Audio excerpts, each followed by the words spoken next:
মেঘালয়ের সিমেন্ট কোম্পানির বিরুদ্ধে ভাড়া বঞ্চনার অভিযোগ। জেলা প্রশাসকের স্মারকলিপি ট্রাক মালিকদের। মেঘালয়ের সিমেন্ট কোম্পানিগুলির বিরুদ্ধে ন্যায্য হারে গাড়ি ভাড়া না দেওয়ার অভিযোগ তুলে শুক্রবার কাছাড় জেলা আয়ুক্তের কাছে এক স্মারকলিপি জমা দিল Katigorah truck owners association.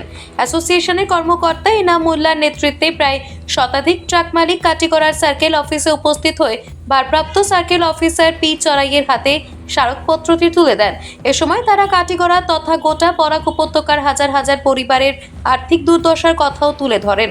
Truck মালিকদের অভিযোগ, মেঘালয়ের সিমেন্ট কোম্পানিগুলি সরকার নির্ধারিত হারে ভাড়া প্রদান না করে ইচ্ছেমতো অর্থ দিচ্ছে। এতে ছোট এবং মাঝারি ট্রাক মালিকেরা চরম ক্ষতির মুখে পড়ছেন। বহুদিন ধরে কোম্পানিগুলি ভাড়ার বকেয়া পরিশোধ করছে না বলে অভিযোগ তাদের। গত বুধবার কালাইন এলাকায় এ বিষয়ে এক গুরুত্বপূর্ণ সভা অনুষ্ঠিত হয়, যেখানে উপস্থিত ছিলেন বরাক উপত্যকার বিভিন্ন এলাকার ট্রাক মালিক এবং পরিবহন ব্যবসায়ীরা। সবার সিদ্ধান্ত অনুযায়ী শুক্রবার স্মারকলিপি প্রদান করা হয়। অ্যাসোসিয়েশনের কর্মকর্তা মৌলানা ইনাম মোল্লা বলেন, আমাদের একটাই দাবি, সরকারি নিয়ম অনুযায়ী সঠিক ভাড়া দেওয়া হোক। নিয়ম না মানলে আমরা আন্দোলনের পথে যেতে বাধ্য হব। সংস্থা জানিয়েছে, আগামীকাল কালাইন এলাকায় ফের এক গণসমাবেশ আয়োজন করা হবে, যেখানে ভবিষ্যৎ কর্মসূচি ঘোষণা করা হতে পারে। তবে অভিযোগের বিষয়ে সংশ্লিষ্ট সিমেন্ট কোম্পানিগুলির পক্ষ থেকে এখনো পর্যন্ত কোনো প্রতিক্রিয়া পাওয়া যায়নি। প্রশাসনের তরফে এ বিষয়ে আনুষ্ঠানিক মন্তব্য মেলেনি। উল্লেখ্য, মেঘালয় থেকে বরাক উপত্যকা এবং ত্রিপুরা অঞ্চলে প্রতিদিন শতাধিক লরি সিমেন্ট পরিবহন করে। ভাড়ার অসঙ্গতি অব্যাহত থাকলে ধাপে ধাপে বৃহত্তর আন্দোলনে নামার হুঁশিয়ারি দিয়েছে ট্রাক মালিকদের সংগঠন। বন্ধুরা, আমরা কাটিগড়া ট্রাক মালিক সংস্থা তথা বরাক উপত্যকার ট্রাক মালিক সমন্বয় সমিতি, যেটাকে কোঅর্ডিনেশন কমিটি বলা হয়, প্রায় 5 শতাধিক ট্রাক মালিকরা মেঘালয়ে প্রতিষ্ঠিত সিমেন্ট ফ্যাক্টরিগুলোর সঙ্গে যথোপযুক্তভাবে জড়িত। তারা এমনভাবে করেছিল 2022-এর পূর্বে যারা ভাড়া কমিয়েছিল, সেই কমানোর পর আমরা দীর্ঘ 2 মাস আন্দোলন করার পর আমাদের ডেপুটি কমিশনার তৎকালীন কীর্তিজলি ম্যাডামের মধ্যস্থতায় স্টার সিমেন্ট ফ্যাক্টরি সহ যতটা ফ্যাক্টরি ছিল তাদের কর্তৃপক্ষরা আমাদের শিলচর আসতে বাধ্য হয়েছিল।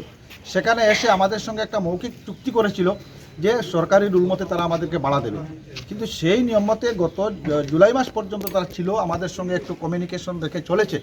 কিন্তু হঠাৎ করে জুলাই মাসের পর থেকে তারা ভাড়াটা এমনভাবে কমিয়েছে যে এখানে প্রায় 500+ ট্রাক মালিকরা তারা একটি সিমেন্ট আইনে 1500 থেকে 2000 টাকা বাঁচছে। তাতে ড্রাইভারের খরচা তো দূরের কথা, গাড়ির ইএমআই দেওয়া তো দূরের কথা, তারপরে আমরা কি করা হচ্ছে, গাড়ির খরচা পর্যন্ত দেওয়া সম্ভব হচ্ছে না। তাদেরকে আমরা 1 মাস পূর্বে আমরা মেমোরেন্ডাম দিয়ে আমরা অনুরোধ করেছিলাম যে অন্তত সরকারি রুল মতে আমাদেরকে ভাড়াটা দেওয়া হোক, কিন্তু তারা কোনো ধরনের রেসপন্স করেনি।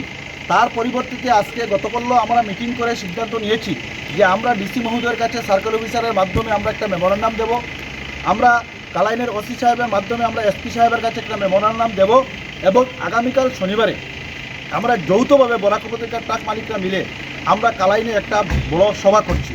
সেই সভাতে সিদ্ধান্ত নেওয়া হয় পরবর্তী সময়ে আমরা কোন ধরনের স্ট্রাইক করব বা কোন ধরনের প্রতিবাদ করব, সেই সিদ্ধান্ত আগামীকালকের সভায় আমরা সিদ্ধান্ত নেব।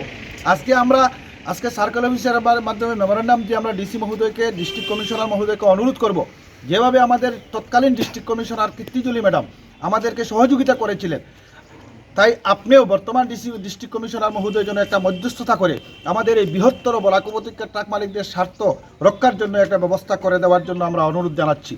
তার সাথে সাথে মিডিয়ার মাধ্যমে আমরা মেঘালয়ের প্রত্যেকটা সিমেন্ট ফ্যাক্টরি কর্তৃপক্ষের কাছে আমরা দাবি জানাচ্ছি, অবিলম্বে যদি তারা আমাদের আন্দোলন বা কোনো কার্যসূচি নেওয়ার পূর্বে তারা যদি আমাদের সঙ্গে বসে সমাধান করে নেয়, তাহলে তাদেরও ভালো, আমাদেরও ভালো। আর যদি তারা না করে আর আগামীকালকের সিদ্ধান্ত মতে আমরা বড় ধরনের কোনো প্রটেস্টের ব্যবস্থায় যাই, তাহলে তাদেরও ক্ষতি হবে, আমাদেরও ক্ষতি হবে। তবে আমাদের ন্যায় পাওয়া পর্যন্ত, না পাওয়া পর্যন্ত আমাদের গণতান্ত্রিক আন্দোলন চলবে, তাতে আমরা এক পাও আমরা পিছিয়ে সব জিন্দাবাদ, বরাক উপত্যকা ট্রাক কোঅর্ডিনেশন কমিটি জিন্দাবাদ।